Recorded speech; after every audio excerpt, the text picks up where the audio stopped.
அடட, என்ன ராஜ நடை இது! மிடுக்கான கம்பீரமான தோற்றம். இந்த நாணயம் என்ன ஒரு பெரிய அப்பாட்டக்கரா! ஆமாம் ஐயா, அந்த காலத்தில் நாணயத்தை காசேதான் கடவுளடா என்று பாடினார்கள். இன்று மணி மணி மணி என்று பாடுகிறார்கள். சூப்பரோ சூப்பர்! இது மட்டுமா? வாய்ப்பில்லை ராஜா, வாய்ப்பில்லை.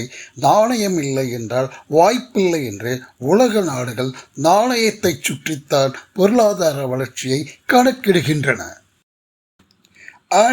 சக்க நாணயம் நம்பிட்டு கஜானாவை நிரப்பினால் லட்சுமி கடாட்சம் என்றும் லட்சாதிபதி மற்றும் கோடீஸ்வரன் என்ற பட்டமும் நமக்கு.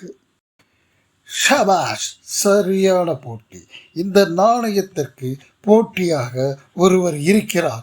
அவர் வேறு யாரும் இல்லை, வேறு ஒரு நாணயம்தான். என்ன டபுள் ஆக்ஷனா? ஆம், தமிழில் நாணயம் என்றால் ஒன்று பண நாணயம், மற்றொன்று மனித நாணயம். இரண்டிற்கும் நாணயம் என்றே பெயர். மனித நாணயம் இது கண்களுக்கு புலப்படாத குணம்.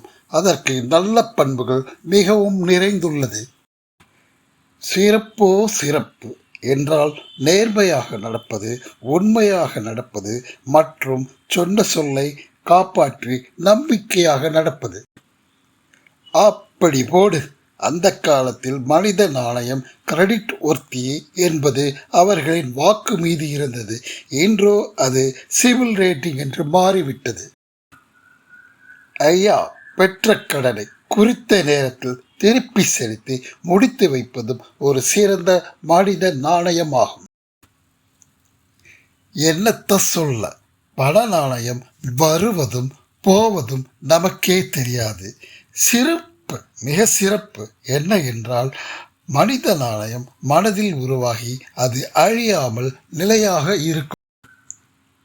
அப்படிப்பட்ட சிறந்த மனித நாணயம் மூலம் மட்டுமே நாம் பண நாணயம் ஈட்டி சேர்க்க வேண்டும். என்ன தம்பி, 2 லட்டும் சாப்பிட ஆசைய? ஆம், நமக்கு 2 நாணயங்களும் தேவை. புரிஞ்சுக்கிட்டேன். நாணயத்தை புரிஞ்சுக்கிட்டேன். நன்றி. மறக்காதீங்க. லைக், ஷேர் அண்ட் சப்ஸ்கிரைப் பண்ண. நன்றி. ஜூபோ காரின் வேல் முருகன்.